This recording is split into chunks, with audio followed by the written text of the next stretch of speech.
अस्सलामु अलैकुम वरहमतुल्लाहि वबरकातुह। अल्हम्दुलिल्लाहि रब्बिल आलमीन वस्सलातु वस्सलामु अला रसूलिहिल करीम व अला आलिहि व सहबिहि अजमईन, अम्मा बाद। तमाम किस्म की तारीफ़ व बड़ाई अल्लाह सुब्हानहु तआला के लिए है जो सारी कायनात का पालनहार है। दरूद व सलाम अल्लाह के तमाम अंबिया व रसूल पर, खुसूसन आखिरी नबी जनाब मुहम्मदुर रसूलुल्लाह सल्लल्लाहु अलैहि वसल्लम पर। सामईन किराम, हम तमाम मुसलमानों को चाहिए कि जब तक इस दायरे फ़ानी के अंदर ज़िंदा रहें, ज़्यादा से ज़्यादा नेकियां करें, नेकियों के कामों में बढ़ चढ़ के हिस्सा लें, बुराइयों से दूर रहें, ताकि मरने के बाद कब्र के अंदर चैन व सुकून से रह सकें और क़यामत के दिन अल्लाह रब्बुल आलमीन के आज़ाब से बच सकें और अल्लाह की बनाई हुई जन्नत के अंदर दाखिल हो सकें। मुहतरम हज़रात, अल्लाह के आज़ाब से बच जाना, अल्लाह की बनाई हुई जन्नत के अंदर दाखिल हो जाना, ये सबसे बड़ी कामयाबी है। इससे बड़ी कामयाबी कुछ और नहीं है। इसलिए हम तमाम मुसलमानों को चाहिए कि हम आखिरत की फ़िक्र करें, उसके लिए तैयारी करें, मेहनत और कोशिश करें जहन्नम से बचने की और जन्नत पाने की। मुहतरम हज़रात, क्या हम जानते हैं कि पड़ोसी का कितना बड़ा हक़ है? अगर हम जानते तो अपने पड़ोसी के साथ बदसलूकी ना करते। पड़ोसी का बहुत बड़ा हक़ है।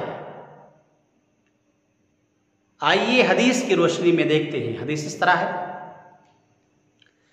अन आयशा रज़ियल्लाहु अन्हा अन नबी सल्लल्लाहु अलैहि वसल्लम क़ाल मा ज़ाल जिब्रील यूसीनी बिल जार हत्ता ज़नन्तु अन्नहु सयुवर्रिसुहु।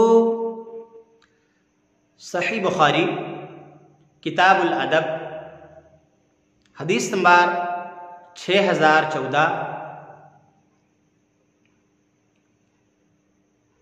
अम्मा आयशा सिद्दीक़ा रज़ियल्लाहु ताला अन्हा रिवायत करती हैं कि नबी करीम सल्लल्लाहु अलैहि वसल्लम ने फरमाया कि जिब्रील अलैहिस्सलाम मुझे पड़ोसी के बारे में मुसलसल वसीयत करते रहे, यहाँ तक कि मैंने गुमान किया कि शायद पड़ोसी को वारिस करार ना दे दें। मुहतरम हज़रात, ज़रा इस हदीस पर गौर कीजिए कि रसूलुल्लाह सल्लल्लाहु अलैहि वसल्लम ने क्या फरमाया है। मुहतरम हज़रात, हम तमाम मुसलमानों को चाहिए कि हम इस हदीस पर गौर करें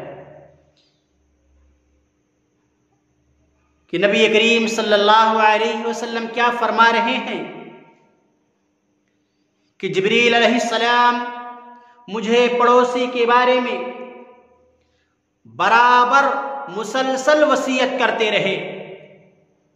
पड़ोसी के बारे में, हुस्न सलूक के बारे में, उससे अच्छा बर्ताव करने के बारे में बराबर मुसलसल वसीयत करते रहे, यहाँ तक कि मैंने गुमान किया कि शायद पड़ोसी को जायदाद में हिस्सेदार करार न दे दिया जाए। इतना बड़ा हक़ है पड़ोसी का जो हम और आप नहीं समझते हैं। पड़ोसी के साथ हुस्न सलूक कीजिए, अपने पड़ोसियों को ना सताइए, उन्हें तकलीफ ना दीजिए, बल्कि उनके साथ हुस्न सलूक कीजिए, अच्छा बर्ताव कीजिए, उनकी ज़रूरतों पर काम आओ। बहुत बड़ा हक़ है पड़ोसी का। अगर हम और आप अपने पड़ोसियों के साथ हुस्न सलूक करते हैं तो यकीन मानिए इंशाअल्लाह हमारे नाम आमाल में बहुत ज़्यादा नेकियां लिखी जाएंगी और दुनिया में भी इज्जत मिलेगी और मरने के बाद भी इंशाअल्लाह इज्जत मिलेगी। इसलिए हम तमाम मुसलमानों को चाहिए कि हम अपने पड़ोसियों के साथ अच्छा बर्ताव करें, प्यार और मोहब्बत से पेश आएं। अल्लाह हम तमाम मुसलमानों को अपने अपने पड़ोसियों के साथ हुस्न सलूक करने की तौफीक अता फरमा। और जब तक हमें इस दार फ़ानी के अंदर ज़िंदा रखा अल्लाह, ईमान पे ज़िंदा रखना, और जब उठाना तो अल्लाह हम तमाम मुसलमानों के ज़बानों पर कलमा तौहीद ला इलाहा इल्लल्लाह जारी रखना। आमीन। व आखिरु दावाना अनिल हम्दुलिल्लाहि रब्बिल आलमीन।